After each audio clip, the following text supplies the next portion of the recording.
187 বস্তা বিভিন্ন ধরনের ভারতীয় অবৈধ পণ্য আমরা জব্দ করি এবং সেগুলো সুনামগঞ্জ শহরের পুরাতন বাসস্ট্যান্ড এলাকায় 187 বস্তা বিভিন্ন ধরনের অবৈধ ভারতীয় পণ্য আটকে দিয়েছে আইনশৃঙ্খলা বাহিনী। পুলিশ, বিজেপি, আনসার, এনএসআই এর যৌথ অভিযানে এগুলো আটক করা হয়।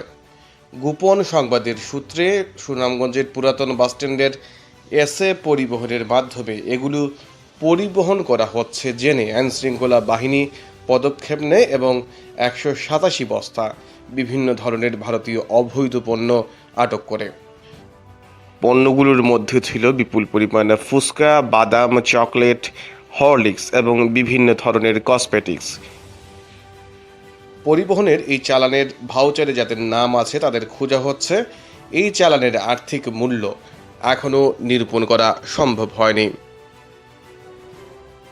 আমাদের সন্ধ্যা 7টা থেকে টাস্ক ফোর্স অভিযান আমরা পরিচালনা করেছি। অভিযানে বিজিবির সদস্য, আমাদের পুলিশ বাহিনীর সদস্য, আনসার বাহিনীর সদস্য, এনএসআই এর আমাদের উপপরিচালক মহোদয় এবং অফিসার ইনচার্জ সদর সহ আরও যারা সংশ্লিষ্ট ছিলেন সবাই আমরা উপস্থিত ছিলাম। আমাদের এই অভিযানে আমরা যে গোয়েন্দা তথ্য পেয়েছিলাম, এখানে 187 বস্তা বিভিন্ন ধরনের ভারতীয় অবৈধ পণ্য আমরা জব্দ করি এবং সেগুলো আইনানুগভাবে ব্যবস্থা গ্রহণ করা হচ্ছে সেগুলোর বিরুদ্ধে।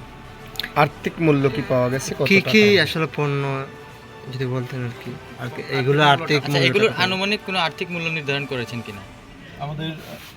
আমাদের যে বিজিবির সদস্য যিনি তালিকা করেছিলেন, জি জি, এখন এটা সম্ভব না, এটা আমরা কালকে শর্ট আউট করে এটা আমাদের আনুমানিক মূল্য যদি আমাদেরকে বলে যে পণ্যগুলো ছিল আর সেগুলো হচ্ছে দেখে তালিকা করা হয়েছে এবং এগুলো আনুমানিক মূল্য হয়তো আগামীকালে আমরা নির্ধারণ করে ফেলবো। আর হচ্ছে আমরা যারা অভিযুক্ত যে সকল তথ্য আমরা পেয়েছি ভাউচারে এবং মেমোতে যাদের নাম ছিল তাদের সকলের তথ্য সংগ্রহ করেছি এবং তাদের বিরুদ্ধে আইনানুগ ব্যবস্থা গ্রহণের জন্য প্রক্রিয়াধীন আছে।